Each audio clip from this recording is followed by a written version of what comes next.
nilikuwa nimetumia rasilimali zangu kuchimba hii damu.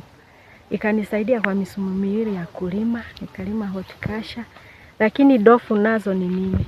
Zikaja zikanifanyia ambapo kufikia kiwango ambapo sasa kwa saa hii siwezi kulima. Tumejaribu kama wakaaji wa hapa Haisheri kung'ang'ana hizo ndovu ndio ziache kusimulia mashamba yetu, lakini imekuwa haiwezekani. Kwa wakati huu nimesema mimi nitasimama mpaka wakati ule hizo ndovu zitahifadhiwa kwa upande ambao unaostahili.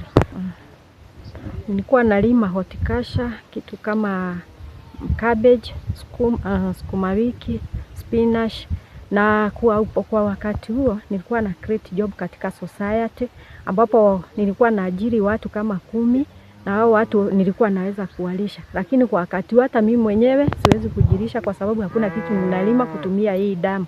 Imekuwa kama sasa ni waste kwangu, sioni manufaa yake. Lakini hizo ndovu mkiweza kusifungia, tutakuwa tumeendelea na huo ukulima ambapo utakuwa una manufaa katika society.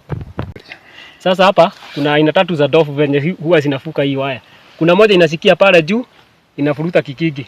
Kuna ingine inakuja inainua miguu yake yote 3, inakanyaga pale juu inaangusha zote chini, alafu inavuka. Kuna hii ingine ya aina ya 3 inakuja inalega ile waya iko na moto, anafuruta na pembe, anaekelea kwa ardhi. Ardhi haikuagi na moto, akiekelea kwa ardhi yote inaweka shoti. Alafu kuna ndovu ingine inakuja inakanyaga hii waya ya 3 kutoka juu. Inakanyaga inafuruta chini, inapitia hapo katikati. Sasa hii ndovu zinaonekana kama sasa siku hizi imeenda na technology, imefuka ile mpaka ile game wanakuwa wanajua mambo hii ya KWS. Sasa tunaona hata kama wao ndovu zimekuwa erefu kwa shida. Inaonekana sasa hata kama wao wanaweza rudi kwa darasa, waangalie vile wanaweza epukana na hii mambo ya ndovu, wajue ile teknolojia zinatumia kulingana na ile weakness iko na hii fence. Unaona vile inatikisika. Ukivuruta hivi unaona zinakuja almost 10 poles hizo zinatoka.